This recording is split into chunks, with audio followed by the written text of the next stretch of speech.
Hello, नमस्कार, स्वागत है आपका सुमो बायोलॉजी में। आज हम लोग देखिए चालू करने जा रहे हैं प्लांट फिजियोलॉजी, पादप शरीर क्रिया विज्ञान को हम लोग चालू करने जा रहे हैं। ठीक है जी। तो लास्ट लेक्चर में मैंने आपसे कहा था ये जो लेक्चर मैं अपलोड करूँगा आपको किस चैप्टर से पिछले 4 साल के कहाँ से क्वेश्चन आए वो भी डिस्कस करूँगा, और कौन से क्वेश्चन इस साल आने की उम्मीद है वो भी डिस्कस करूँगा। तो लेक्चर को पूरे ध्यान से देखते हैं, लेक्चर चालू करते हैं। तो पहले हम लोग इस चैप्टर का एक बार रीडिंग लगा लेते हैं, क्या कहता है चैप्टर। तो चैप्टर नंबर 11, अध्याय 11 हम लोग का 11वें नंबर का चैप्टर, पौधे में परिवहन, ट्रांसपोर्ट इन प्लांट्स। टॉपिक क्या है? परिवहन के माध्यम, पादप जल संबंध, लंबी दूरी तक जल का परिवहन, वाष्पोत्सर्जन, खनिज पदार्थों का उद्ग्रहण तथा फ्लोएम परिवहन, ये हम लोगों ने पढ़ना है। अब इस साल जो आपको क्वेश्चन आने की उम्मीद है वो पादप जल संबंध, ये वाला आप ध्यान से देख लीजिएगा। खनिज पदार्थों का उद्ग्रहण एवं परिवहन, इससे आपको इस साल एक क्वेश्चन मिलने की उम्मीद है, तथा लंबी दूरी जल का परिवहन, ये वाले टॉपिक जो हैं इस टॉपिक से इस बार आपको उम्मीद है क्वेश्चन आएगा। कारण आखिरी में आके हम लोग डिस्कस करेंगे, और लास्ट जब 4 साल के क्वेश्चंस को हम डिस्कस करेंगे तो ये बात क्लियर करने की मैं कोशिश करूंगा कि मैं ये क्यों कह रहा हूँ। चलिए तो चालू करते हैं पौधे में परिवहन। क्या आपको कभी आश्चर्य नहीं हुआ है कि वृक्षों की सबसे ऊंची शिखर तक पानी कैसे पहुंच जाता है? पानी कैसे पहुंचता है? तो आप देखते हैं कि भाई बहुत लंबे लंबे वृक्ष हमारे 15-15, 20-20, 40-40 फीट के, और वहाँ उनकी बिल्कुल ऊंचाई तक पानी पहुंच जाता है। तो आखिर कैसे पहुंच जाता है? क्या सिस्टम है कि पानी पौधे की इतनी ऊंचाई तक पहुंच जाता है? या इस बात के लिए कि पदार्थ एक कोशिका से दूसरी कोशिका की ओर कैसे बढ़ जाते हैं, यह पदार्थ समान प्रकार से एक दिशा में चलते हैं। तो कह रहा है कि क्या आपको कभी इस बात को लेकर आश्चर्य नहीं हुआ कि वृक्षों की सबसे ऊंची शिखर तक पानी कैसे पहुंच जाता है? या कभी इस बात को लेकर आश्चर्य नहीं हुआ कि पादप एक कोशिका से दूसरी कोशिका की ओर कैसे बढ़ जाते हैं? यह पदार्थ समान प्रकार से एक दिशा में चलते हैं, और क्या इनमें मूवमेंट जो हो रहा है उसका डायरेक्शन एक ही दिशा में है? क्या एक ही दिशा में सब चीज़ें चल रही? क्या इन तत्वों को आगे बढ़ाने के लिए उपराप्य ऊर्जा की आवश्यकता होती है? और ये जो तत्व हैं हमारा, जल हो गए, खनिज हो गए, या दूसरे कोई पदार्थ हो गए, जब वो पौधे की कोशिकाओं में एक कोशिका से दूसरी कोशिका में जा रहे हैं, उनका परिवहन हो रहा है, तो क्या ऊर्जा की आवश्यकता होती है? पेड़ पौधों को जंतुओं की अपेक्षा अधिक दूरी तक अणुओं को ले जाने की आवश्यकता होती है। तो पेड़ पौधों की आप देख रहे हैं जो आकार है वो जंतुओं की तुलना में बहुत बड़ा है। तो जंतुओं की तुलना में पेड़ पौधों को इन पदार्थों को, जल को, खनिज को एक स्थान से दूसरे स्थान तक ले जाने के लिए लंबी दूरी की रास्ता तय करना पड़ता है, अधिक दूरी तय करनी पड़ती, जबकि उनमें किसी प्रकार का परिवहन तंत्र नहीं होता। और जबकि पौधे में आप देखेंगे सर्कुलेटरी सिस्टम नहीं है, परिवहन तंत्र नहीं है, कोई ऐसा सिस्टम नहीं है। जैसे जंतुओं में हम लोग देखते हैं कि चीज़ों को एक जगह से दूसरी जगह तक ले जाने के लिए द्रव्य होता है, कोशिका द्रव होगा, या अंतरकोशिकीय द्रव होगा, या ब्लड, दूसरे कोई द्रव्य हो सकता है जिसकी सहायता से चीज़ें एक जगह से दूसरी जगह भेजी जाती हैं। परिवहन तंत्र होता है जंतुओं में। पौधों में परिवहन तंत्र नहीं है। तो फिर ये काम कैसे संपन्न हो रहा है? क्या क्रियाविधि है जिसकी सहायता से ये काम संपन्न हो रहा है? क्या काम? कि पौधों की कोशिकाओं के बीच एक स्थान से दूसरे स्थान तक, या एक कोशिका से दूसरी कोशिका, एक जगह से दूसरी जगह चीज़ों को जो भेजा जा रहा है उसमें क्या क्रियाविधि है?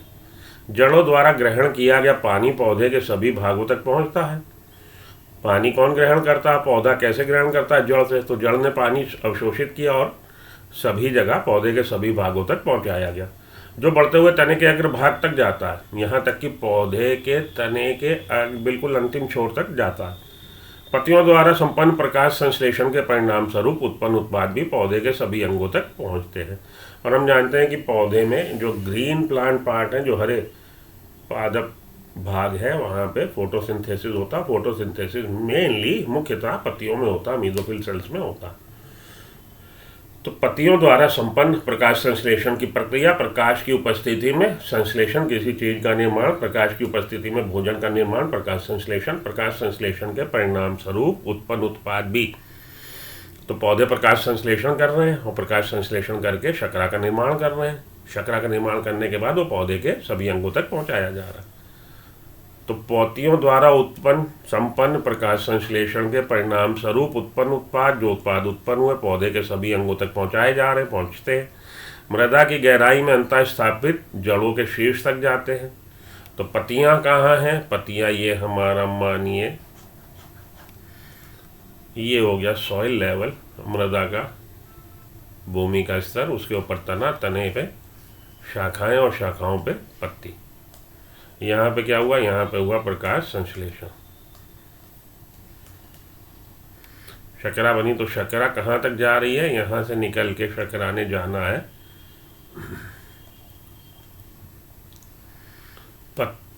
ये हमारी रूट के बिल्कुल सिरे तक, एक अंत तक, वहाँ तक इतने दूर तक जाना है। पत्तियों द्वारा संपन्न प्रकाश संश्लेषण के परिणाम स्वरूप जो उत्पाद बने पौधे के सभी अंगों तक पहुंचाए जाते हैं, पहुंचते हैं। और मृदा की गहराई और सॉइल के बिल्कुल डेप्थ में अंतः स्थापित जड़ों के शीर्ष तक, मृदा की गहराई, भूमि की गहराई में जो बिल्कुल आखिरी तक जड़ों हैं, जड़ों के शीर्ष तक जाता है ये सामान जो बना, क्या? शर्करा जो बनी। यह गतिशीलता लघु दूरी तक कोशिका के अंदर या झिल्लिका के अंदर और ऊतक के अंतर्गत एक कोशिका से दूसरी कोशिका तक बनी रहती है। ये जो मूवमेंट हो रहा चीज़ों का, पदार्थों का, वो छोटी दूरी और लंबी दूरी दोनों तरह का, लघु और दीर्घ दूरी तक। लघु दूरी कोशिका के अंदर ही, या एक कोशिका से दूसरी कोशिका में। तो कोशिका के बाहर क्या है? कोशिका झिल्ली को पार करके एक कोशिका से दूसरी कोशिका में, और ऊतक के अंतर्गत एक कोशिका से दूसरी कोशिका तक ये डिस्टेंस गतिशीलता बनी रहेगी। ये डिस्टेंस को कवर करने के लिए चीज़ें जो मूव हो रही हैं उनकी गतिशीलता, मूवमेंट बनी रहती। पेड़ पौधों में होने वाली इस परिवहन विधि को समझने के लिए हम सबसे पहले कोशिका की आधारभूत बनावट को फिर से एक बार याद कर लें। तो पेड़ पौधों में हम लोगों ने, यही हमारा चैप्टर का जो विषय है वो विषय यही है कि पेड़ पौधों में परिवहन, पादप में परिवहन, पौधों में परिवहन, चीज़ें जो एक जगह से दूसरी जगह भेजी जा रही, किस विधि से भेजी जा रही हैं, कौन सी चीज़ें भेजी जा रही हैं, किस मार्ग द्वारा भेजी जा रही, इन्हीं सब चीज़ों का हमें इस चैप्टर में अध्ययन करना है। ठीक है जी। पेड़ पौधों में होने वाली इस परिवहन विधि को समझने के लिए हम सबसे पहले कोशिका की आधारभूत रचना, बनावट तथा पौधे की शरीर रचना विज्ञान के बारे में मूल जानकारी को पुनः स्मरण करना होगा। तो सबसे पहले जो हम लोगों ने फंडामेंटल स्ट्रक्चर पढ़ा, कोशिका की आधारभूत बनावट पढ़ी, उसको याद करें। और पौधे की शरीर रचना विज्ञान, पौधे की एनाटमी के बारे में जो एनाटमी हम लोगों ने पढ़ी है, शरीर रचना विज्ञान जो पढ़ा है, मूल जानकारी को, उसकी जो आधारभूत बातें थी, जो उसकी जड़ मूल बातें थी, उनको हमको याद करना पड़ेगा। इसके साथ ही हमें विसरण, विभव व आयन के बारे में जानकारी भी प्राप्त करनी होगी। साथ के साथ हमें विसरण, विभव एवं आयन के बारे में जानकारी प्राप्त कर लें, तब हम अच्छी तरह से इस चैप्टर से रिलेटेड चीज़ों को समझ पाएंगे। जब हम पदार्थों के परिवहन की बात करते हैं तो सबसे पहले हमें यह परिभाषित करना होता है कि हम किस प्रकार की गति और किन पदार्थों की चर्चा कर रहे हैं।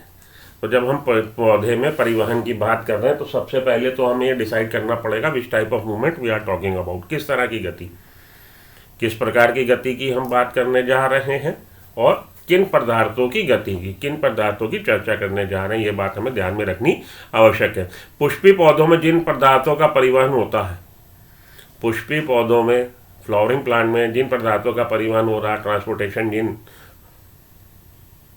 सब्सटेंसेस का हो रहा है, उनमें जल, वाटर, खनिज तत्व, मिनरल पोषक, कार्बनिक पोषक, कार्बनिक कंपाउंड्स एंड पौधे के वृद्धि नियामक मुख्य हैं।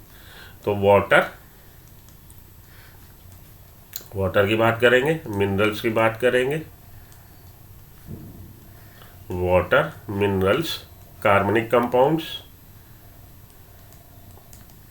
और पौधे के वृद्धि के नियामक हार्मोन्स, फाइटो हार्मोन्स की बात करेंगे।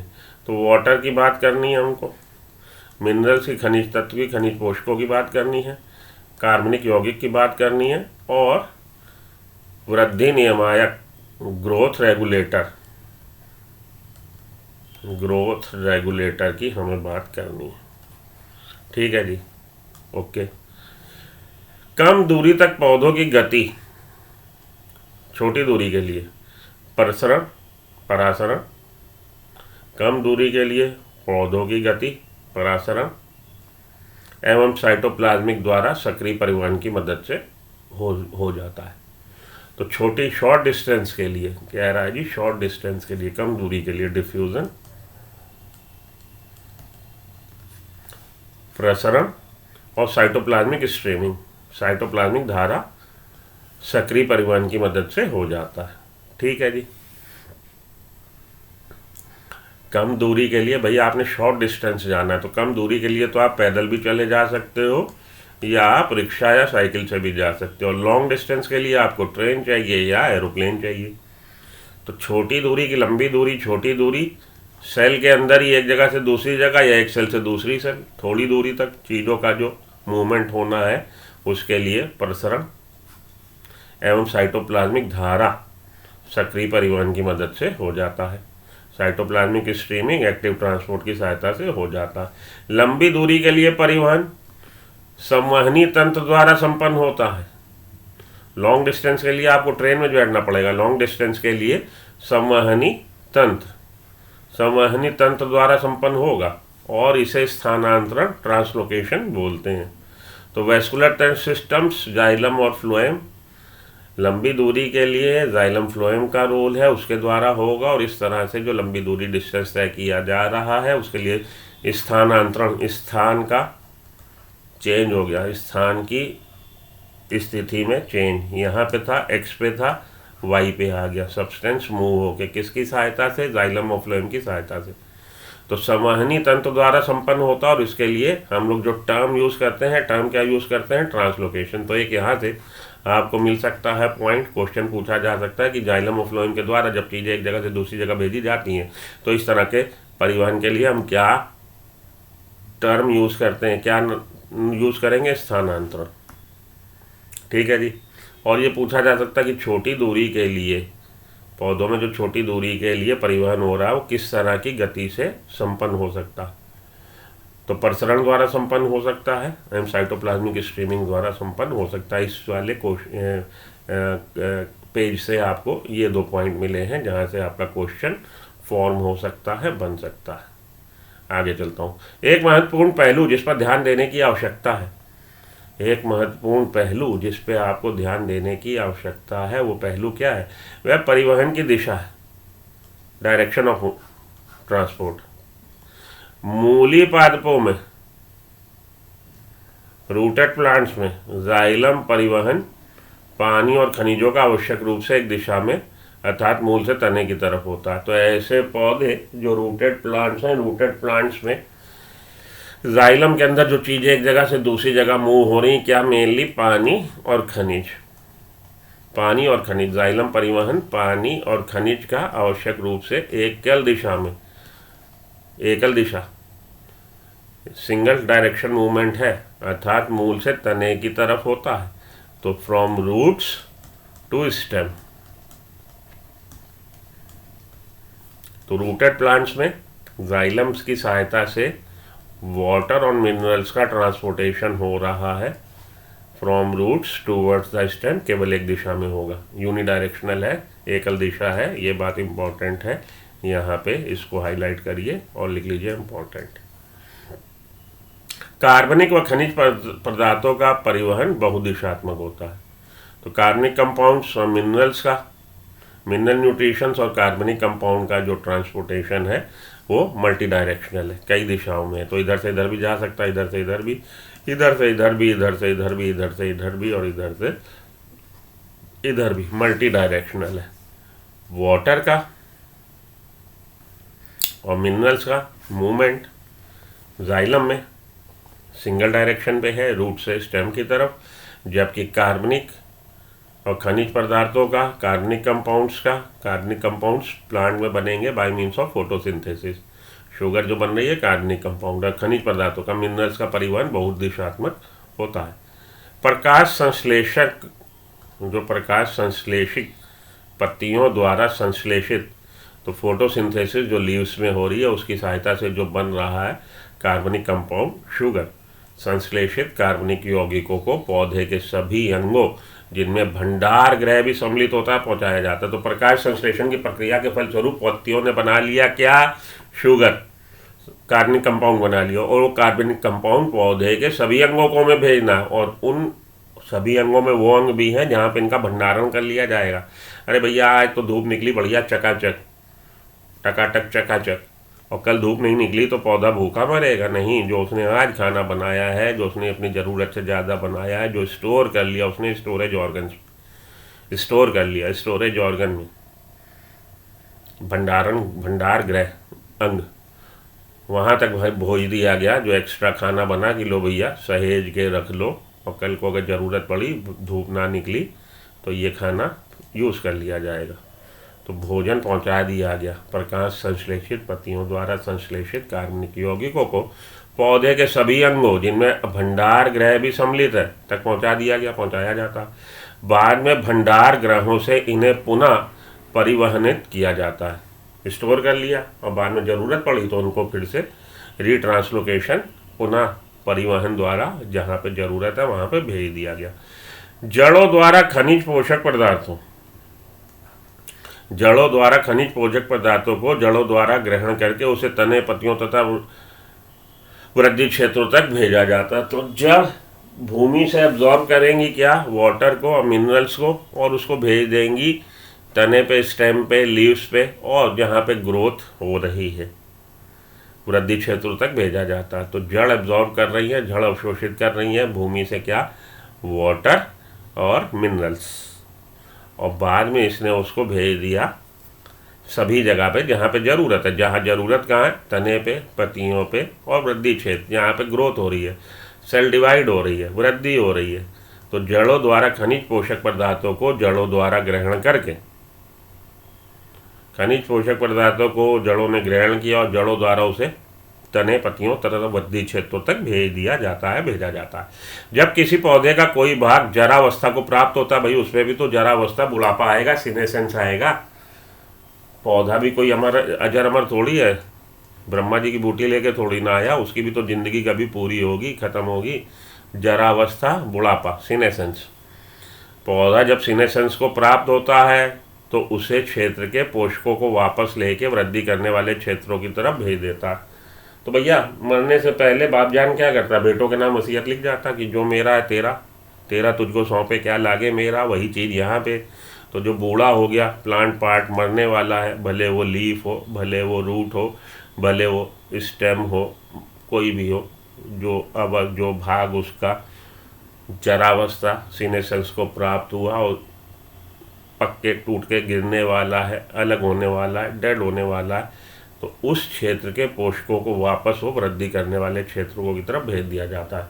तो मरने से पहले तेरा तुझको सौंपे, क्या लागे मेरा, छोड़ गया सब कुछ अपने बाप जो है बेटे के नाम। तो वही चीज़ यहाँ पे, वही पौधे का जो भाग जरावस्था को प्राप्त हुआ उसने उस क्षेत्र के पोषकों को वापस लेके वृद्धि करने वाले क्षेत्रों की तरफ भेज दिया गया। हार्मोन या पादप वृद्धि नियामक तथा अन्य रासायनिक उत्तेजक भी परिवहनित किए जाते हैं। तो अभी तक हम लोगों ने क्या क्या पढ़ा भैया? किस किस चीज़ का परिवहन हो रहा? वाटर का हो रहा, जल का, ठीक है जी। उसके अलावा मिनरल्स का हो रहा, खनिज तत्व का, ठीक है जी। उसके अलावा फोटोसिंथेसिस के परिणाम स्वरूप बने कार्बनिक यौगिक का, ठीक है जी। और साथ के साथ कार्बनिक यौगिक के अलावा प्लांट ग्रोथ रेगुलेटर का। लेकिन अब कह रहा है जी हार्मोन या प्लांट ग्रोथ नियामक, हार्मोन भी या प्लांट ग्रोथ या अन्य रासायनिक उत्तेजक भी परिवहनित किए जाते हैं। तो वाटर, मिनरल्स और कार्बनिक कंपाउंड के अलावा प्लांट ग्रोथ रेगुलेटर या फाइटो हार्मोन्स या केमिकल स्टिमुलेंट्स, रासायनिक उत्तेजक भी परिवहनित किए जाते हैं। यद्यपि इनकी मात्रा बहुत कम होती है, बहुत छोटी, बहुत कम मात्रा में होते हैं। कई बार ये एक ध्रुवी या एक दिशी होते हैं, और कई बार ये पोलर ट्रांसपोर्टेशन, एक दिशा में होने वाला ट्रांसपोर्टेशन दिखाते हैं। कौन जी? Plant growth regulator. और संश्लेषित स्थान से दूसरे स्थानों तक, और एक जगह से बना तो फैक्ट्री से डिस्ट्रीब्यूट हो गया, मार्केट में आ गया। फैक्ट्री में कोई माल प्रोडक्ट बना और डिस्ट्रीब्यूट कर दिया गया अलग अलग क्षेत्रों में, तो जहाँ पे बना वहाँ से संश्लेषित स्थान से दूसरे भागों तक परिवहनित होते हैं। अतः एक पुष्पी पौधे में यौगिकों का आवागमन काफ़ी जटिल और भिन्न दिशाओं में होता है।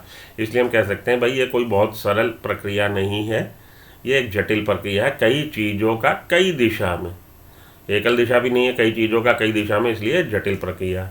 इसलिए हम कह सकते हैं, क्या कह सकते हैं, इसलिए हम कह सकते हैं कि एक पुष्पी पौधे में, इन अ फ्लावरिंग प्लांट, यौगिकों का आवागमन, transportation of compounds is complex and not so simple, और विभिन्न दिशाओं में और डिफरेंट डायरेक्शंस में हो रहा। प्रत्येक अंग कुछ पदार्थों को ग्रहण करता है तथा कुछ दूसरों को देता है। तो एक्सचेंज ऑफ मटेरियल चल रहा है, कुछ चीज़ें उसमें आ रही हैं अंग में या ऊतक में या सेल में, और कुछ चीज़ें उससे जा रही हैं, तो आदान प्रदान चल रहा है। ठीक है जी। अब परिवहन के माध्यम पे आइए। हम लोग का पहला टॉपिक इस चैप्टर का 11 चैप्टर का पहला टॉपिक परिवहन के माध्यम। चीज़ों का आदान प्रदान होना, परिवहन होना, एक जगह से दूसरी जगह भेजनी है तो कैसे भेजेंगे? रिक्शा से भेजेंगे कि ट्रक से भेजेंगे कि छोटा हाथी टाटा एस से भेजेंगे कि टेम्पो से भेजेंगे कि एयरप्लेन से भेजेंगे? कैसे जाएंगी चीज़ें? पहला आ रहा विसरण, डिफ्यूज़न। विसरण द्वारा गति निष्क्रिय होती है, तो ये एक तरह से पैसिव ट्रांसपोर्ट है, ये पैसिव ट्रांसपोर्ट है, तथा यह कोशिका के एक भाग से दूसरे भाग तक या कोशिका से एक कोशिका से दूसरी कोशिका तक कम दूरी तक, ऐसा कह सकते हैं कि पत्तियों के अंतरकोश के स्थान से बाह्य पर्यावरण तक कुछ भी हो सकती है। तो एक ही कोशिका में एक स्थान से दूसरे स्थान तक, या एक कोशिका से दूसरी कोशिका में, या एक कोशिका से बाहरी वातावरण में। तो विसरण द्वारा गति निष्क्रिय होती है, पैसिव ट्रांसपोर्ट है। ये छोटी दूरी के लिए है, यह कोशिका से एक भाग से दूसरे भाग तक, या कोशिका से एक कोशिका से दूसरी कोशिका तक, या कह सकते हैं कि पत्तियों के अंतरकोश के स्थान से, लीव्स में इंटरसेलुलर, अंतरकोश की इंटरसेलुलर दो कोशिका के बीच, पत्तियों के अंतरकोश की स्थान से बाह्य पर्यावरण तक। तो इंटरसेलुलर स्पेस से एक्सटर्नल एटमॉस्फेयर तक हो सकता है चीज़ों का मूवमेंट, परिवहन। और उसके लिए किस तरह से हो सकता है? डिफ्यूज़न के द्वारा, विसरण के द्वारा। इसमें ऊर्जा का व्यय नहीं होता, एनर्जी नहीं रिक्वायर्ड है, तो ये बात इंपॉर्टेंट है, ऊर्जा का व्यय नहीं होता। विसरण में अणु अनियमित रूप से गति करते हैं। तो विसरण में कोई भी पदार्थ जो है, भले वो ठोस हो, भले वो तरल हो, भले वो वायु गैस हो, ठोस तरल वायु कुछ भी हो, तो उसके मॉलिक्यूल, अणु एक स्थान से दूसरे स्थान तक अनियमित है, कोई रैंडम है, प्लान नहीं है, एक वेल ऑर्गेनाइज्ड वे में नहीं है। अणु जो है अनियमित रूप से गति कर रहे हैं। परिणाम स्वरूप पदार्थ उच्च सांद्रता से निम्न सांद्रता वाले स्थान की तरफ जाता है।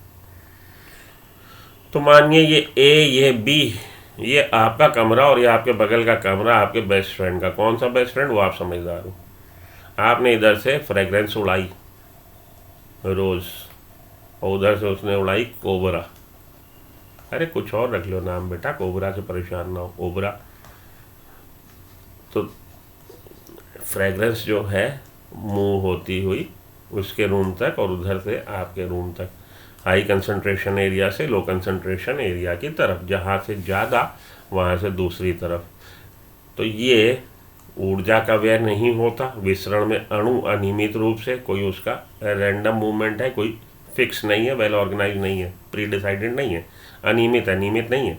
परिणाम स्वरूप पदार्थ उच्च सांद्रता से निम्न सांद्रता वाले स्थान की तरफ जाते हैं, उच्च सांद्रता से निम्न सांद्रता वाले क्षेत्र में जाते हैं।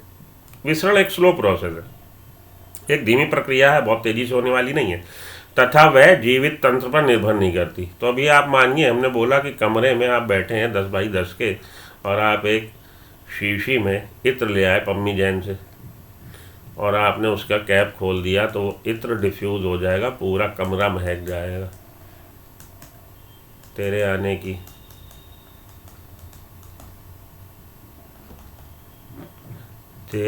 की खबर महकी और ये पूरा कमरा महक गया। विसरण एक धीमी प्रक्रिया है तथा वह जीवित तंत्र पर निर्भर नहीं करती। कोई उसमें लिविंग आर्टिकल या लिविंग मटेरियल नहीं है। आपने कन्नौज से ले आए, जैन साहब के यहाँ से आप इत्र की शीशी खोल दी, पूरे कमरे में महक फैल जाएगी। तो कोई उसमें लिविंग सिस्टम इन्वॉल्व नहीं है। विसरण धीमी प्रक्रिया है तथा वह जीवित तंत्र पर निर्भर नहीं करती। विसरण गैस द्रव में स्पष्ट परिलक्षित होती है, जबकि ठोस का विसरण कुछ अंश तक ही संभव है। ठीक है, तो विसरण की जो मूवमेंट है विसरण के द्वारा, वो गैस और द्रव में तो आपको साफ दिखाई देगी। आपने पानी एक तरफ और दूसरी तरफ आपका कोई सैल्यूट शर्करा का घोल, और उनको बीच में अगर आपने अलाउ कर दिया कि चीज़ें मूव हो सकती हैं, तो पानी इधर से इधर आ जाएगा। ये घोल जो गाढ़ा था वो हल्का होने लगेगा। आपको विसरण पता लगेगा कि वाटर मॉलिक्यूल डिफ्यूज और अविसरण दिखा रहे। इसी तरह से जैसे मैंने बोला कि आप कोई फ्रेगरेंस लाए और उस फ्रेगरेंस को आपने कैप हटा दिया, डिओड्रेंट लाते हो और आप कोई लाए सेंट और आपने अगर उसका स्प्रे किया तो पूरे कमरे में महक फैल जाएगी। तो विसरण गैस का द्रव में, गैस या द्रव का विसरण स्पष्ट परिलक्षित होता है, साफ महसूस होगा, साफ दिखाई देगा। यद्यपि ठोस में ठोस का विसरण कुछ अंश तक ही संभव है। ठोस में ठोस का विसरण इतना ज़्यादा आपको क्लियर कट नहीं पता लगेगा, लेकिन कुछ अंश तक संभव है। पौधे के लिए विसरण अत्यंत ही महत्वपूर्ण है। ये विसरण की प्रक्रिया जो है पौधे के लिए बहुत महत्वपूर्ण है, क्योंकि पादप शरीर में गैसी गति का ये अकेला मादा तरीका होता है। तो हम लोग रेस्पिरेशन पौधे में पढ़ेंगे, हम लोग फोटोसिंथेसिस पढ़ेंगे। फोटोसिंथेसिस में CO2 को यूज़ कर रहा पौधा, CO2 वातावरण से ले रहा है, और रेस्पिरेशन में O2 वातावरण से ले रहा है। तो ये जो आदान प्रदान O2 का या CO2 का जो पौधा बाहरी जगत से ले रहा है, वो किसकी सहायता से ले रहा है? विसरण की सहायता से। तो पौधे में जो गैसों का आदान प्रदान हो रहा है उसमें केवल विसरण ही रोल प्ले कर पाता है। Diffusion is the only medium. Diffusion ही एक ऐसा तरीका है जिसकी सहायता से पौधे गैसेस का विनिमय आदान प्रदान करते हैं। क्योंकि पादप शरीर में गैसी गति का ये अकेला माध्यम होता है, तो डिफ्यूज़न अगर देखा जाए तो बहुत ज़्यादा इम्पोर्टेंस है पौधे के लिहाज से। विसरण की दर, सांद्रता की प्रवणता, तो कंसंट्रेशन ग्रेडियंट, उन्हें अलग करने वाले झिल्ली की पारगम्यता।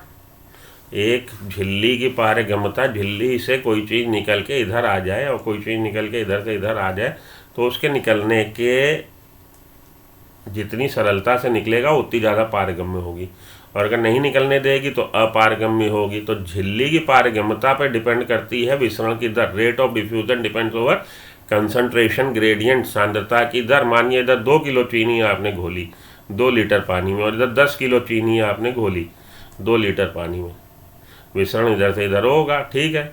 लेकिन अगर इधर आपने 20 किलो कर दी तो और तेज होगा। जितना ज़्यादा उनके बीच में अंतर होगा, ग्रेडियंट होगा, सांद्रता की प्रवणता होगी, जितना ज़्यादा अंतर होगा उतनी तेज़ी से चीज़ें डिफ्यूज़ होंगी, ठीक। तो डिफ्यूज़न की दर किस पे निर्भर कर रही है? सांद्रता की प्रवणता पे। ये बढ़ेगी तो विसरण की दर बढ़ जाएगी। उन्हें अलग करने वाली झिल्ली की पारगम्यता बढ़ेगी, विसरण की दर बढ़ जाएगी। ताप तथा दाब से, तो ताप बढ़ेगा, temperature, increase in temperature causes the increase in rate of diffusion. ताप बढ़ने से विसरण की दर बढ़ जाती है, दाब बढ़ने से भी विसरण की दर बढ़ जाती है, क्योंकि भैया उनके अणुओं की एनर्जी बढ़ जाती है। ताप बढ़ाएंगे, अणु की एनर्जी बढ़ जाएगी, तो उतनी तेज़ी से वो डिफ्यूज़ हो पाएगा। दाब बढ़ाएंगे, प्रेशर बढ़ाएंगे, तो भी विसरण की दर बढ़ जाएगी। तो ये बात आप यहाँ पे लिख लो अपनी NCERT में किनारे। ताप से increase in temperature causes the increase in rate of diffusion. Pressure, increase in pressure increase करेंगे, increase in rate of diffusion, diffusion का रेट बढ़ जाएगा। तो यहाँ पे ये थोड़ी सी बात आप अपनी लिख लो कोने में। तो हो गई बात हम लोग के, आगे चलें। चलिए तो पहला था विसरण, अब आ रहा सुसाध्य विसरण। सुसाध्य विसरण, फैसिलिटेटेड डिफ्यूज़न, तो पहला तो था डिफ्यूज़न, अब आ रहा सुसाध्य डिफ्यूज़न। जैसा पहले बताया गया कि विसरण उत्पन्न करने वालों के लिए प्रवणता का पहले से उपस्थित रहना आवश्यक है। विसरण तभी होगा जब पलड़ा ऊपर नीचे होगा। एक तरफ जिस चीज़ का विसरण की हम बात कर रहे हैं, मानिए गैसेस की, उसकी सांद्रता ज़्यादा हो, एक तरफ कम हो, तो ज़्यादा से कम की तरफ होगा। अगर दोनों बराबर लेवल पे हैं, इधर भी 5 किलो चीनी, इधर भी 5 किलो चीनी, इधर भी 10 लीटर पानी में 5 किलो चीनी, इधर भी 10 लीटर पानी में 5 किलो चीनी, तो विसरण नेट मूवमेंट जीरो होगा। जितने मॉलिक्यूल इधर से इधर, उतने ही मॉलिक्यूल इधर से इधर, ना लिया ना दिया, गिलास तोड़े बाहर आना। तो विसरण हो जाए, विसरण होने के लिए प्रवणता का पहले से उपस्थित रहना, ग्रेडियंट, अंतर का होना दो बिंदुओं की तुलना में, विसरण उत्पन्न होने के लिए प्रवणता का पहले से उपस्थित होना अत्यंत आवश्यक है। विसरण की दर पदार्थों के आकार पर निर्भर करती है। Rate of diffusion depends upon the molecule size, molecule के साइज पर डिपेंड करती है। विसरण की दर पदार्थों के आकार पर निर्भर करती है। यह तो पहले से ही स्पष्ट है कि लघु पदार्थ तेज गति से विसरण करते हैं। तो छोटी कार और यहाँ पे ट्रक, आपने दोनों को धक्का मारा 10 न्यूटन का, ये ज़्यादा दूर चली जाएगी। तो जितना छोटा मॉलिक्यूल होगा उसमें विसरण की दर उतनी ज़्यादा होगी। लघु पदार्थ तेज गति से विसरण करते हैं। किसी भी पदार्थ का विसरण झिल्ली के मुख्य सहभागी लिपिड में घुलनशीलता पर निर्भर करता है। तो डिफ्यूज़न होने में, डिफ्यूज़न हो रहा क्रॉस द मेम्ब्रेन, कोशिका झिल्ली के आर पार, कोशिका झिल्ली को पार करना है उसने। और कोशिका झिल्ली किसकी बनी है? प्रोटीन्स और लिपिड की बनी है कोशिका झिल्ली। फ्लूइड मोज़ेक मॉडल जो दे गए हमको कौन? सिंगर एंड निकोलसन, उसके हिसाब से कोशिका झिल्ली किसकी बनी है?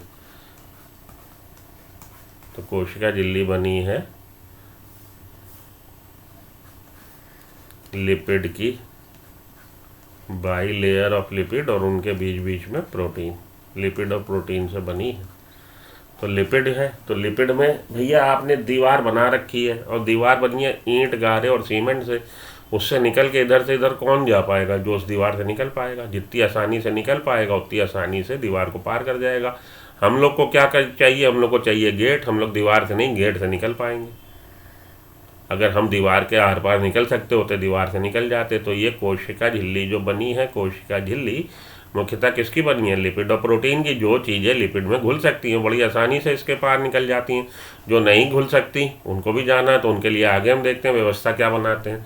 पहले तो ये समझ लीजिए कि किसी भी पदार्थ का विसरण झिल्ली के मुख्य सहभागी, जो झिल्ली के बनने में मुख्य जिसका रोल है लिपिड, लिपिड में घुलनशीलता पर निर्भर करता है। लिपिड में घुलनशील पदार्थ झिल्लिका के माध्यम से तेजी से विसरित होते हैं। जो लिपिड में घुलनशील होगा बड़ी आसानी से निकल के इधर से उधर चला जाएगा।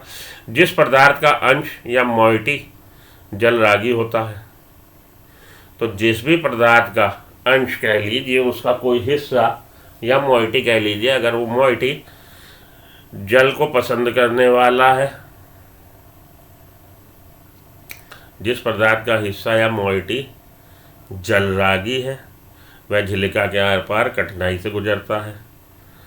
तो जितना ज़्यादा लिपिड में घुलनशील होगा उतना आसानी से निकल जाएगा। जितना ज़्यादा वो जल को पसंद करने वाला होगा, क्योंकि लिपिड और जल की दुश्मनी है। लिपिड पानी को पसंद नहीं करता, लिपिड हाइड्रोफोबिक है, हाइड्रोफिलिक नहीं है।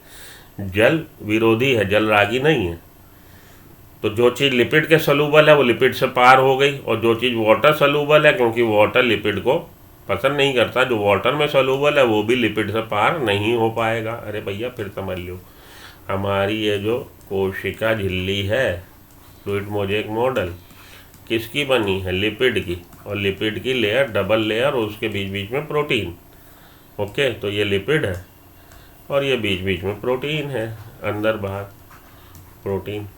तो इससे पार होना है। इससे पार कौन हो पाएगा? जो इसके लिपिड में सलूबल होगा वो आसानी से निकल जाएगा। और जो लिपिड सलूबल नहीं है, जल सलूबल है, वाटर को पसंद करने वाला, क्योंकि लिपिड जो है पानी को पसंद नहीं करता। जो वाटर में घुल गया वो उसको भी नहीं पसंद करेगा। तो पानी में जो सलूबल चीज़ है वो लिपिड के पार आसानी से नहीं हो पाते। आ गई बात समझ में? ठीक। तो लिपिड में घुलनशील पदार्थ झिल्लिका के माध्यम से तेजी से विस्तृत होते हैं। जो लिपिड में घुलनशील है आसानी से एक जगह से दूसरी जगह विस्तृत हो जाएंगे। जिन पदार्थ का अंश या मोइटी जलरागी होता है और जो पानी को पसंद करने वाले हैं वह झिल्लिका के आर पार कठिनाई से गुजरेंगे, वो झिल्का को पार करने में उनको दिक्कत महसूस होगी। अतः उनकी गति को सुगम बनाने की आवश्यकता होती है, इसलिए उनकी गति हो जाए, इसके लिए आसानी से हो जाए, फैसिलिटी हमें देनी पड़ेगी। ऐसे अणु को पार करने के लिए कोशिका झिल्ली स्थान उपलब्ध कराती है। तो ऐसे अणु को पार कराने के लिए जो अणु जलरागी है उनको पार करने के लिए कोशिका झिल्ली क्या करेगी? कोशिका झिल्ली प्रोटीन स्थान उपलब्ध कराती है। तो मानिए हमने दीवार बना दी, अब दीवार में जो चीज़ें घुलनशील हैं वो तो इधर आ गए, लेकिन कुछ चीज़ें जो घुलनशील नहीं है आना चाहते हैं और हम भी चाहते हैं वो आ जाए। तो उनके लिए क्या किया? उनके लिए हमने यहाँ बीच में जगह छोड़ दी है, दीवार की थोड़ी सी जगह छोड़ दी कि ठीक है भैया तुम लोग यहाँ से आ जाना, तुम्हारे लिए हम एक फैसिलिटी दिए दे रहे हैं, तुम्हें आना है। तुम वैसे तो आ ना पाओगे, तो वैसे नहीं तो ऐसे आ जाओ भाई, आ जाओ, ठीक है, वो इधर से आ जाएंगे। तो ऐसे अणुओं को लाने के लिए, ऐसे पदार्थों को ये कोशिका झिल्ली पार हो जाए, कोशिका झिल्ली में बीच बीच में गेट बना दिए गए। ऐसे अणु को पार करने के लिए झिल्लिका प्रोटीन स्थान उपलब्ध कराती है। प्रोटीन्स है स्थान बना रहे जो ये यहाँ से निकल जाओ। वह सांद्रता प्रवणता स्थापित नहीं कर पाते, जबकि अणुओं के विसरण के लिए सांद्रता प्रवणता निश्चित तौर पर पहले से उपस्थित होनी चाहिए। वो कंसंट्रेशन ग्रेडियंट नहीं मेंटेन कर पाएंगे, कंसंट्रेशन ग्रेडियंट डेवलप नहीं कर पाएंगे। सांद्रता की प्रवणता की दोनों तरफ ये जो ग्रेडियंट है, इधर 10 kg और इधर 1 kg, ये जो अंतर है, डिफरेंस है, ग्रेडियंट है, ये होना चाहिए पहले ही। अगर ग्रेडियंट नहीं होगा तो चीज़ें फिर इधर से इधर नहीं आ पाएंगी, ग्रेडियंट होगा तभी आएंगी। वह सांद्रता प्रवणता स्थापित नहीं करते हैं, नहीं कर पाते। वह कौन? ये जो प्रोटीन मॉलिक्यूल यहाँ पे आपने लगा दिए, स्थान दे दिया कि भाई इधर से आ जाओ, तुम उधर से नहीं आ पा रहे हो, इधर से आ जाओ, क्योंकि तुम लिपिड सलूबल नहीं हो, तुम वाटर सलूबल हो। तो वाटर सलूबल चीज़ें उधर से इधर आ जाए, उसके लिए आपने यहाँ व्यवस्था दे दी प्रोटीन मॉलिक्यूल की। लेकिन प्रोटीन मॉलिक्यूल होते सोते ग्रेडियंट होना चाहिए ही, ये गेट तो बना दिया आपने, लेकिन उधर से इधर आने के लिए ग्रेडियंट पहले से ही होना चाहिए, ठीक है जी। ग्रेडियंट होगा वो चीज़ें आ जाएंगी। ग्रेडियंट ये प्रोटीन मॉलिक्यूल इस्टेब्लिश नहीं कर पाएंगे, ग्रेडियंट पहले से होना चाहिए। सांद्रता प्रवणता स्थापित नहीं कर पाते, जबकि अणुओं के विसरण के लिए सांद्रता प्रवणता निश्चित तौर पर पहले से उपस्थित होनी चाहिए। तो सांद्रता प्रवणता ये मॉलिक्यूल, प्रोटीन मॉलिक्यूल जो झिल्ली पे हैं, ये नहीं स्थापित कर पाते। तो अणुओं के विसरण के लिए, जिस पदार्थ का विसरण होना है उसके अणुओं के विसरण के लिए हाई कंसंट्रेशन से लोअर कंसंट्रेशन, ज़्यादा सांद्रता से कम सांद्रता की तरफ चीज़ें चली जाएं, उसके लिए सांद्रता प्रवणता पहले से ही निश्चित तौर पे होनी चाहिए, भले ही प्रोटीन से मदद मिल रही हो। यह प्रक्रिया ही सुसाध्य विसरण कहलाती है। तो प्रोटीन की सहायता से जो चीज़ें झिल्ली के माध्यम से इधर से उधर जाती हैं, उनके लिए हम लोग टर्म यूज़ करते हैं सुसाध्य विसरण। सुसाध्य विसरण में पदार्थों को झिल्ली के आर पार करने में विशेष प्रोटीन मदद करते हैं, विशेष तरह की प्रोटीन है जो मदद करते हैं। इसमें एटीपी ऊर्जा का व्यय नहीं होता, तो एनर्जी नहीं खर्च हो रही, केवल आपने फैसिलिटी दे दी कि भाई यहाँ पे जो दीवार बनी है वो दीवार कुछ लोग पार नहीं कर पा रहे हैं सीमेंट गारे की, तो आपने रास्ता दे दिया, एक यहाँ पे बिठा दिया आपने अपना आदमी, भैया तुम्हारे से वो दीवार नहीं पार कर पा रहा, तुम्हारे माध्यम से इधर आ जाएगा। लेकिन सांद्रता प्रवणता होनी चाहिए, एटीपी खर्च नहीं हो रहा, एटीपी खर्च नहीं हो रहा। सुसाध्य विसरण निम्न से उच्च सांद्रता में पूर्ण परिवहन नहीं कर सकता, और ये डाउन द ग्रेडियंट होगा, हाई कंसंट्रेशन से लो कंसंट्रेशन होगा, लो से हाई की तरफ नहीं होता। अतः इस कारण ऊर्जा निवेश की आवश्यकता होती है। देखिए, जो एक्टिव ट्रांसपोर्ट है, जो निम्न सांद्रता से उच्च सांद्रता की तरफ होता है, उसमें ऊर्जा आवश्यकता होती। सुसाध्य विसरण निम्न से उच्च सांद्रता में परिवहन नहीं कर रहा, नीचे लेवल से ऊंचे लेवल की तरफ नहीं भेज रहा, अतः इस कारण ऊर्जा निवेश की आवश्यकता नहीं होती। परिवहन की गति दर तब अधिकतम होती है जब प्रोटीन के सभी संवाहकों का प्रयोग पूर्ण रूप से हो। तो मैक्सिमम रेट ऑफ डिफ्यूजन कब अचीव होगा? परिवहन की गति दर कब सबसे ज़्यादा होगी? तो मानिए दीवार है यहाँ से यहाँ तक, यहाँ तक, इसमें आपके 10 गेट हैं, 3 गेट हैं, चलो 3 जगह पे फैसिलिटी है जो प्रोटीन है कि उन्होंने कहा इधर से निकल के चले जाओ, इधर से निकल के चले जाओ, या यहाँ से निकल के चले जाओ। अब जब ये तीनों गेट आपने खोल दिए, ओपन है और तीनों गेट यूज़ हो रहे हैं, तो उसके बाद तो फिर अब इधर कुछ भी हो जाए उसके बाद फिर रेट तो नहीं ना बढ़ सकता। आप अपने घर का गेट, जिस कमरे में आप बैठे हो देखो गेट लगा होगा 5 फीट 6 फीट का कुछ भी। अब बाहर से आदमी आ सकते हैं एट ए टाइम, तो जितनी गेट की चौड़ाई है उतने ही आ सकते हैं ना भैया। अगर यहाँ पे 10 आदमी खड़े हैं और एट ए टाइम यहाँ से 5 निकल सकते हैं एक बार में, तो 5 इधर आ गए, फिर 5 आ गए। और यहाँ पे अगर ये 10 के बढ़ के 100 हो जाए, 1000 हो जाए, 10,000, तब भी तो एक बार में 5 ही आएंगे। तो यहाँ अमाउंट बढ़ने से भी मॉलिक्यूल का अंदर आने की गति नहीं बढ़ेगी अगर सारे के सारे गेट खुल गए और यूज़ हो रहे हैं। उससे फिर आगे रेट नहीं जा पाएगा, रेट ऑफ डिफ्यूज़न। तो परिवहन की गति तब अधिकतम होती है जब प्रोटीन के सभी संवाहकों का प्रयोग संपूर्ण रूप से हो रहा, पूर्ण रूप से हो रहा। सुसाध्य वितरण अति विशिष्ट होता है, स्पेसिफिक है। सुसाध्य आपने किसी को फैसिलिटी दी तो खसम एक ही होता है, सभी को नहीं आप फैसिलिटी दे दोगे कि आओ इधर से इधर आ जाओ, इधर से इधर आओ, इधर से इधर आ जाओ। काला जी का घर थोड़ी है कि जिसका मुंह उठाए चला है। कुछ लिमिटेड लोगों को आपने छूट दी है कि चलो भैया तुम इधर से इधर आ जाओ, तो विशिष्ट लोगों को छूट दी है। परिवहन की गति तब अधिकतम होती है जब प्रोटीन के सभी संवाहकों का प्रयोग पूर्ण रूप से हो। सुसाध्य विसरण अति विशिष्ट है, स्पेसिफिक है। यह कोशिकाओं को पदार्थों के उद्ग्रहण के लिए चयन करने की छूट प्रदान करता है। तो सेल्स डिसाइड करेंगी किसको अंदर आना है, किसको नहीं। भाई आपका घर है, आपने घर में दीवारें बना रखी हैं और ये है चौकीदार, तो चौकीदार डिसाइड करेगा ना, आप डिसाइड करोगे कि किसको आने दें, किसको ना आने दें। जिसको नहीं आने देना चाहते आपने, हाँ नहीं अलाउ कर रहे हम, तुम्हें नहीं आने देंगे। और जिसको अलाउ करना चाहते हो उसको अलाउ कर दिया। तो अति विशिष्ट है, चुन लेंगे और चयन करने की छूट दे रहा है भाई किसको आने दो किसको नहीं। यह निरोधकों के प्रति संवेदनशील है।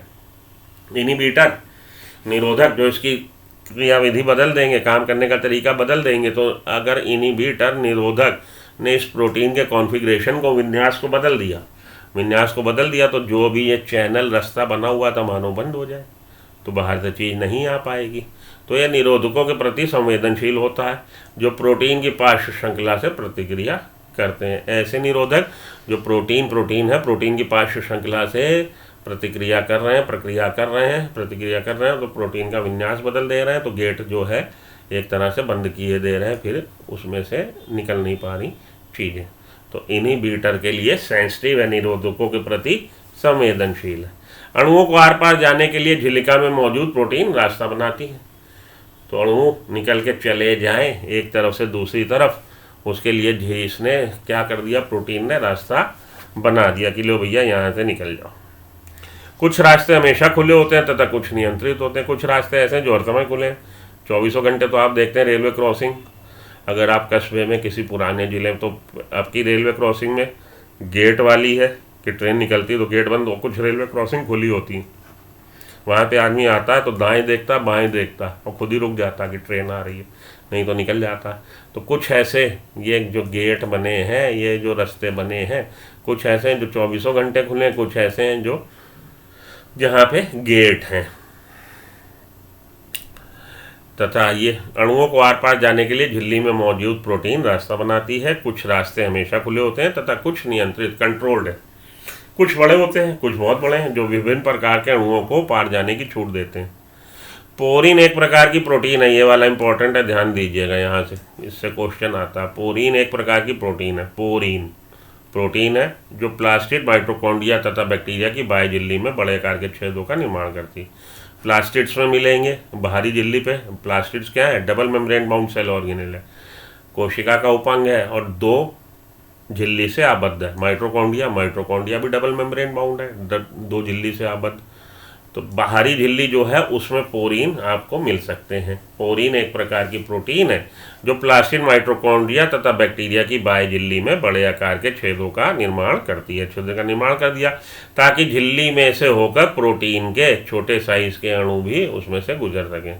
ताकि झिल्ली में से होके झिल्ली में क्या बना दिया उसने, छोटे छोटे पोर बना दिए, बड़े आकार के पोर बना दिए, तो छोटे आकार की प्रोटीन उसमें से, छोटे साइज की प्रोटीन उसमें से निकल के गुजर सके। ठीक है जी, आइए आगे चलें। चित्र 11.1 प्रदर्शित करता है, क्या प्रदर्शित करता है, बाह्य कोशिका अणु परिवहन प्रोटीन पर बंधित होते हैं। तो बाह्य कोशिकी अणु परिवहन प्रोटीन पे आके बंधित हो जाएंगे, उसके साथ रिएक्ट करेंगे, बंध हो जाएंगे, तथा यही परिवहन प्रोटीन बाद में घूर्णित होकर कोशिका के भीतर अणु को मुक्त कर देती है। उदाहरण के तौर पर जल मार्ग, एक्वापोरीन, जो 8 तरह के विभिन्न एक्वापोरीन से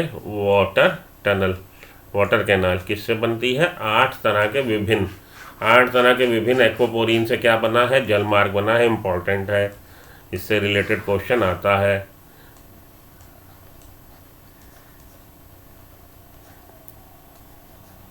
कि वाटर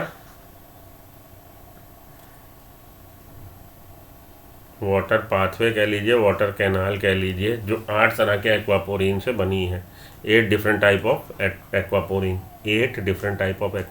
8 विभिन्न तरह के एक्वापोरीन से बनती है। तो ये बाह्य कोशिका के अणु, जो कोशिका के बाहर अणु है, वो परिवहन प्रोटीन पे आके बंधित हुआ। बंधित होने के बाद परिवहन प्रोटीन पर बंधित रहते हैं। यही परिवहन प्रोटीन घूर्णित होकर कोशिका के भीतर अणु को छोड़ देती है, अणु को मुक्त कर देती है। तो देखिए ये बना है, कोशिका के बाहर ये अणु आया, ये प्रोटीन है, तो ये प्रोटीन पे यहाँ आके बंधित हुआ। तो देखिए इसको ऐसे समझिए, इसको समझने में बच्चे कई बार धोखा खा जाते हैं। ये है हमारी टनल प्रोटीन और यहाँ पे आके ये इसके साथ बंधित हुआ। ठीक है, अब ये अभी इसके पीछे की तरफ इसका, जैसे आप कैंची देखते हो ना, कैंची के ये, अब ये अगले उसमें क्या होगा, ये इधर वाले ये इधर ये क्लोज हो गए और इधर वाला खुल गया। तो इधर से इसने इसको पकड़ा इस साइड से और इस साइड छोड़ दिया।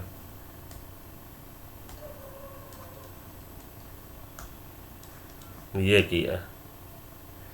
ठीक है, आ गई बात समझ में भाई। पहले ये ऐसे था, ये मानिए ये यहाँ पे आके अणु बैठा बाहरी साइड से। अब उसने क्या किया भैया, अब वो इधर की तरफ,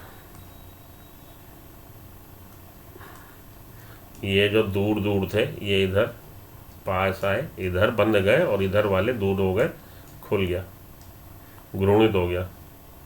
ये ऊपर चला गया, ये नीचे आ गया, ये इधर चला गया, ये बाहर आ गया। अगला सीन ये बन गया। तो जो अणु इधर इससे बैठा, इसके साथ बंधित हुआ बाहर से, सेल के बाहर से, वो सेल के अंदर उसने उसको छोड़ दिया, फ्री कर दिया। ठीक है, ये दिखा रहा है, वही चीज़ आपको यहाँ पे दिखाई गई है। इधर देखिए, इधर बन रहा था, ये उसने इसको इधर छोड़ दिया, रिलीज कर दिया इधर।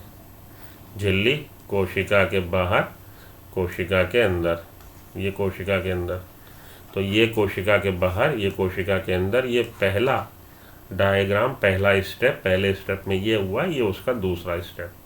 फैसिलिटी ये दे दी कि ये जो अणु था नीले वाला, ये अणु इधर जाना चाहता था, जा नहीं पा रहा इसमें से, क्योंकि लिपिड सोलूबल नहीं है, ये वाटर सोलूबल है, तो लिपिड की इससे जा नहीं पा रहा। तो भैया रास्ता दिखा दिया कि तुम सुरंग के रास्ते चले जाओ, ये सुरंग है। तो ये कैरियर प्रोटीन है, कैरियर प्रोटीन के साथ आके वो अटैच हुआ, कैरियर प्रोटीन रोटेट हुई, रोटेट होके कैरियर प्रोटीन ने उसको अंदर, सेल के अंदर रिलीज कर दिया। ठीक है जी, याद रहेगा। चलिए, निष्क्रिय सिम्पोर्ट तथा एंटीपोर्ट, सुसाध्य फैसिलिटेटेड ट्रांसपोर्ट के पैसिव ट्रांसपोर्ट, सिम्पोर्ट, एंटीपोर्ट। कुछ वाहक या परिवहन प्रोटीन विसरण की अनुमति तभी देते हैं जब दो प्रकार के अणु एक साथ चलते हैं। कुछ ऐसी हैं प्रोटीन्स, कैरियर प्रोटीन, संवहन प्रोटीन, जो अपने माध्यम से निकल के जाने में अणु को तभी अलाउ करेंगे जब एट अ टाइम दो चीज़ें मूव हो रही हों, तभी वो अलाउ करेंगे। दो तरह के अणु एक साथ चलें, तो दो तरह के अणु एक साथ चल रहे हैं अगर, अब उसमें दो कंडीशन बन सकती हैं। दो कंडीशन ये बन सकती हैं कि दो तरह के अणु जो चल रहे हैं उसमें से एक अणु इधर आ रहा हो, एक अणु इधर जा रहा हो, तो Na मानिए अंदर आ रहा है, Cl बाहर जा रहा है। Na इधर, Cl बाहर, सपोज, ऐसा है नहीं, Na के साथ Cl आ रहा है, एक इधर आ रहा X और एक इधर जा रहा Y, at a time two different molecules taking part in transportation. दो विभिन्न प्रकार के अणु एट अ टाइम एक ही समय में मूव हो रहे हैं, लेकिन एक का कोशिका के बाहर से अंदर और दूसरा अंदर से बाहर, तो इसको हम बोलेंगे एंटीपोर्ट, एंटी विपरीत, एक दूसरे के विपरीत। या ऐसा भी हो सकता है कि दोनों एक ही दिशा में आ रहे हो, दोनों एक ही दिशा में आ रहे हो, तो Na भी इधर आ रहा हो और Cl भी इधर आ रहा हो, उसको हम बोलेंगे सिम। सिम का मतलब साथ साथ, पोर्ट का मतलब चलना, साथ साथ चलना, और विपरीत दिशा में एंटीपोर्ट, सिम पोर्ट। तो कुछ वाहक प्रोटीन परिवहन प्रोटीन डिफ्यूज़न की विसरण की अनुमति तभी देते हैं जब दो तरह के अणु एक साथ चलते हैं। ठीक, सिमपोर्ट में दो अणु एक ही दिशा में चल रहे हैं, सिमपोर्ट झिल्लिका को पार करते हैं, जबकि एंटीपोर्ट में उल्टी दिशा में चलते हैं। जब एक अणु दूसरे अणु से स्वतंत्र होकर झिल्ली को पार करता है तब इसे यूनिपोर्ट बोलते हैं। जब एक ही अणु केवल चल रहा, दूसरे अणु से उसको मतलब नहीं, तब उसको यूनिपोर्ट, वो अकेला ही एकला चलो रे, उसको ये नहीं कि मेरे साथ कोई चले, भले मेरे साथ चले भले मेरे विपरीत चले, नहीं, वो अपना अकेला चले, चलो वीर तुम बड़े चलो, धीर तुम बड़े चलो, तो उसको हम बोलेंगे यूनिपोर्ट। सक्रिय परिवहन पे आइए। सक्रिय परिवहन सांद्रता प्रवणता के विरुद्ध अणुओं को पंप करने में ऊर्जा का उपयोग करता है। तो सक्रिय परिवहन एक्टिव ट्रांसपोर्ट, एक्टिव ट्रांसपोर्ट में सांद्रता प्रवणता, अभी हम लोगों ने देखा था डाउन द ग्रेडियंट चीज़ें मूव हो रही हैं, ज़्यादा सांद्रता से कम सांद्रता, लेकिन इस बार विपरीत है। इस कंडीशन में कम सांद्रता से अधिक सांद्रता की तरफ चीज़ें मूव होंगी। तो सक्रिय परिवहन सांद्रता प्रवणता के विरुद्ध अणुओं को पंप करने में ऊर्जा उपयोग करता है। सक्रिय परिवहन विशिष्ट झिल्लिका प्रोटीन द्वारा पूर्ण किया जाता है। तो सक्रिय परिवहन के लिए स्पेशल तरह की स्पेसिफिक प्रोटीन है जो इसको काम संपन्न कर रही है, और ये प्रोटीन पंप प्रोटीन कहलाती है। तथा झिल्लिका के विभिन्न प्रोटीन सक्रिय तथा निष्क्रिय दोनों परिवहन में मुख्य भूमिका निभाते हैं। इसलिए हम देखते हैं कि झिल्लिका पे जो प्रोटीन मॉलिक्यूल हैं, अलग अलग डिफरेंट प्रोटीन मॉलिक्यूल, वो दोनों परिवहन में, एक्टिव ट्रांसपोर्ट में भी और पैसिव ट्रांसपोर्ट, सक्रिय और निष्क्रिय, दोनों परिवहन में मुख्य भूमिका निभाते हैं। तो झिल्ली के विभिन्न जो प्रोटीन मॉलिक्यूल हैं वो सक्रिय ट्रांसपोर्ट या निष्क्रिय ट्रांसपोर्ट दोनों में अपना रोल प्ले करते हैं। पंप एक तरह का प्रोटीन है, ये जो चीज़ें पंप कर रहा है कम सांद्रता से ज़्यादा सांद्रता की तरफ, वो एक प्रोटीन है, एक तरह का, एक स्पेसिफिक टाइप का प्रोटीन है जो पदार्थों को झिल्ली को पार करने में ऊर्जा का उपयोग करती है, और ये पैसा खर्च करेगी। पैसा मतलब ATP, कोशिका का पैसा क्या है, कोशिका की करेंसी क्या है, ATP, एनर्जी खर्च करेगी और चीज़ों को कम सांद्रता से ज़्यादा सांद्रता की तरफ भेज देगी। यह पंप प्रोटीन पदार्थों का कम सांद्रता से अधिक सांद्रता तक परिवहन करा सकते हैं, कराते हैं। परिवहन की गति अधिकतम तब होती है जब परिवहन करने वाले सभी प्रोटीन का प्रयोग हो रहा हो। मैक्सिमम रेट कब आएगा भैया, जितने भी पंप हैं आपने सभी चालू कर दिया, आपका 10 मंजिला इमारत का घर, और उस 10 मंजिला इमारत के घर में आपने ग्राउंड फ्लोर से 10वीं इमारत तक, माले तक पंप पानी चढ़ाना है। आपके घर में टुल्लू वाटर पंप लगा हुआ 1 या 10, अगर आपने सभी के सभी पंप चालू कर दिए, उसके आगे रेट नहीं बढ़ पाएगा, उससे ज़्यादा तेज़ी से आप पानी नहीं भर पाएंगे। तो जितने भी प्रोटीन पंप प्रोटीन है, जब वो पूरे के पूरे इन्वॉल्व हो जाते हैं, काम करने लगते हैं चीज़ों को मूव कराने में, उसके आगे रेट नहीं जा पाएगा विसरण का, डिफ्यूज़न का। यह पंप प्रोटीन पदार्थों का कम सांद्रता से अधिक सांद्रता तक परिवहन करवाते हैं। परिवहन की गति अधिकतम तब होती है जब परिवहन करने वाले सभी प्रोटीन का उपयोग हो रहा हो तथा वह संतृप्त ही क्यों ना हो। ठीक है, सभी के सारे प्रोटीन अगर इन्वॉल्व हो गए, यूज़ होने लग गए, उसके आगे ये नहीं जा पाएगा रेट ऑफ डिफ्यूज़न ट्रांसपोर्ट। एंजाइमों की भांति वाहक प्रोटीन झिल्लिका के पार होने वाले पदार्थों के प्रति बहुत अधिक विशिष्ट होते हैं। तो आप एंजाइम्स पढ़ेंगे बायोमोलिक्यूल में, एंजाइम स्पेसिफिक है, एंजाइम स्पेसिफिक होते हैं, अपने ही सबस्ट्रेट पे एक्ट करके उसको प्रोडक्ट में बदलवाते हैं। तो एक स्पेसिफिक सबस्ट्रेट से एक स्पेसिफिक एंजाइम ही रिएक्ट करता है और एंजाइम की प्रेजेंस में सबस्ट्रेट प्रोडक्ट में बदल दिया जाता है। ठीक है जी। तो एंजाइम जो है स्पेसिफिक है, विशिष्ट है, एक विशिष्ट सबस्ट्रेट के लिए ही काम करेंगे। इसी तरह से एंजाइमों की भांति ही ये जो वाहक प्रोटीन है, कैरियर प्रोटीन है, झिल्लिका के पार होने वाले पदार्थों के प्रति जो पदार्थ उसमें से निकल के जाना है, जिसको वो अलाउ कर रही है स्पेसिफिक, उसी को अलाउ करेगी, दूसरे पदार्थ को अपने माध्यम से निकल के जाने नहीं देगी।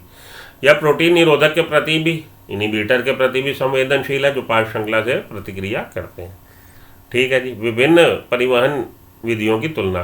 तो 3 परिवहन विधि पढ़ी हम लोगों ने, साधारण विसरण, फैसिलिटेटेड सुसाध्य तथा एक्टिव। भैया diffusion, facilitated diffusion, active transport. साधारण विसरण, सुसाध्य फैसिलिटेटेड सुसाध्य विसरण और सक्रिय परिवहन एक्टिव ट्रांसपोर्ट। तो झिल्लिका की प्रोटीन सुसाध्य विसरण तथा सक्रिय परिवहन के लिए जो झिल्लिका प्रोटीन, झिल्ली पे जो प्रोटीन है उसकी इन्वॉल्वमेंट, उसका योगदान कहाँ पे है? सुसाध्य में, और इसमें यहाँ पे झिल्ली की आवश्यकता नहीं है। तो झिल्लिका प्रोटीन की आवश्यकता नहीं होती, इन दोनों को होती है। उच्च वर्णात्मक, अब ये क्या है भाई? उच्च वर्णात्मक साधारण विसरण नहीं है, ये दोनों है। तो ये डिफ्यूजन ग्रेडियंट होगा तभी ये काम करेंगे, ये बात तो हम लोग पढ़ चुके। उसके अलावा उच्च वर्णात्मक, इसमें उच्च वर्णात्मक नहीं है, ये दोनों उच्च वर्णात्मक हैं। परिवहन संतृप्त,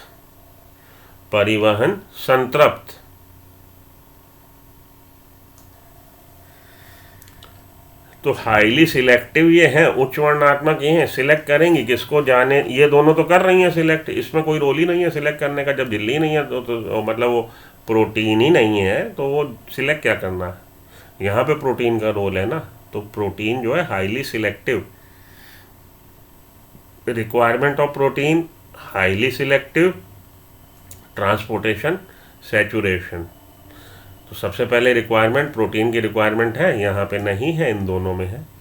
हाईली सिलेक्टिव, प्रोटीन की रिक्वायरमेंट, प्रोटीन ही नहीं है तो सिलेक्टिव क्या है? यहाँ पे नहीं है, यहाँ प्रोटीन इन दोनों में सिलेक्टिव है, वो चुनेगी किसको जाने दे किसको ना जाने दे। Transport reaches saturation, transportation rate saturation आ जाएगा, परिवहन संतृप्त हो जाएगा, एक लेवल आने के बाद उसके आगे नहीं बढ़ पाएगा यहाँ पे, क्योंकि प्रोटीन का रोल ही नहीं है, तो सैचुरेशन आने का मतलब ही नहीं, इन दोनों में आ जाएगा। शिखरोपरि परिवहन, अपहिल, कम सांद्रता से ज़्यादा सांद्रता, इसमें तो मतलब ही नहीं है, तो फैसिलिटेटेड डिफ्यूज़न में भी नहीं है। यहाँ पे है एक्टिव ट्रांसपोर्ट में कम सांद्रता से ज़्यादा सांद्रता की तरफ चीज़ें मूव हो जाएंगी, करा देगा। ऊर्जा की आवश्यकता इन दोनों में नहीं है, इसमें है। तो इससे रिलेटेड क्वेश्चन ये वाली टैली आप ध्यान से देख लीजिए, समझ लीजिए, पढ़ लीजिए। इससे रिलेटेड क्वेश्चन वो फॉर्म आपको करके दे सकते हैं। ठीक है, ये वाली आप इम्पोर्टेंट है, आराम से बैठ के इसको ध्यान दे के पढ़ लीजिए। आगे आइए। तो झिल्लिका की प्रोटीन सुसाध्य विसरण तथा सक्रिय परिवहन के लिए उत्तरदायी है। हाँ, ठीक बात है। इस प्रकार वह उच्च वर्णात्मक होने के समान लक्षण, जैसे हाईली सिलेक्टिव है, ठीक बात है, हाईली सिलेक्टिव भी होगी। उसके अलावा संतृप्त होना, सैचुरेशन आ जाएगा, एक लेवल आ गया, उसके आगे वो नहीं जा पाएगा, ठीक बात है। निरोधकों के प्रति अनुक्रिया सेंसिटिव है, इनहिबिटर के लिए सेंसिटिव है। इनहिबिटर निरोधक उसकी पार्श्व श्रृंखला के साथ, प्रोटीन के साथ वो रिएक्ट कर गया तो प्रोटीन के कॉन्फ़िगरेशन विन्यास बदल देगा, वो काम ही नहीं कर पाएगी। तथा हार्मोन नियंत्रण, अंडर कंट्रोल ऑफ हार्मोन्स, ठीक बात है। ये सारे लक्षण लागू होने किस पे? चयनात्मक, हमारे फैसिलिटेटेड वाले पे और एक्टिव ट्रांसपोर्ट पे, सुसाध्य परिवहन पे और सक्रिय परिवहन दोनों पे। लेकिन विसरण चाहे सुसाध्य हो, आखिरी में आके हम कह सकते हैं, लेकिन विसरण चाहे सुसाध्य हो या नहीं, प्रवणता के अनुसार होता। विसरण हमेशा ग्रेडियंट होना जरूरी है, चाहे सुसाध्य हो या ना हो, प्रवणता के अनुसार होगा। तो डिफ्यूज़न ग्रेडियंट से होगा, ग्रेडियंट होना जरूरी है, प्रवणता का होना जरूरी है तथा ऊर्जा का उपयोग नहीं होता, ऊर्जा का उपयोग नहीं होगा। अब पादप जल संबंध दूसरे वाला जो टॉपिक है हमारा प्लांट वाटर रिलेशनशिप, ये हम लोग नेक्स्ट टाइम पढ़ेंगे। ये पढ़ा दिया मैंने आपको, इससे रिलेटेड क्वेश्चन आपको देखिए, जो पिछले साल आया केवल एक क्वेश्चन इस चैप्टर से आया, उससे साल पहले दो आए हैं। मैक्सिमम इस चैप्टर से 2 क्वेश्चन आपको मिल सकते हैं। रेयर है कि 3 क्वेश्चन आए, 2 क्वेश्चन तक की इसकी ग्रेविटी है, पढ़ लीजिए। और जो मैंने शुरू में आपको बोला था वो आपको वो टॉपिक अच्छे से पढ़ने हैं और उसके क्वेश्चन लगाने हैं। तो जब भी लेक्चर मैं ख़त्म करूं क्वेश्चन लगा लीजिएगा। वैसे तो मैं डीपीपी शेयर करता हूं, टेस्ट वगैरह डालता रहता हूं। अगर आपको मेरा समझ में आ रहा हो तो सुमो बायोलॉजी नाम से मेरा ऐप डाउनलोड कर लीजिए। वहाँ पे आपको सारे रिकॉर्डेड लेक्चर मिल जाएंगे पूरे बायोलॉजी के, और उसके अलावा आपको हर चैप्टर की डीपीपी मिल जाएगी। उसके अलावा हर चैप्टर के आपको टेस्ट मिल जाएंगे। मेरे सुमो बायोलॉजी ऐप डाउनलोड कर लीजिए प्ले स्टोर से। मेरे को इंस्टा पे और फेसबुक पे फॉलो कर लीजिए, टच में बने रहिए ताकि आप लोग को रेगुलर रिकॉर्डेड लेक्चर मिलते रहें।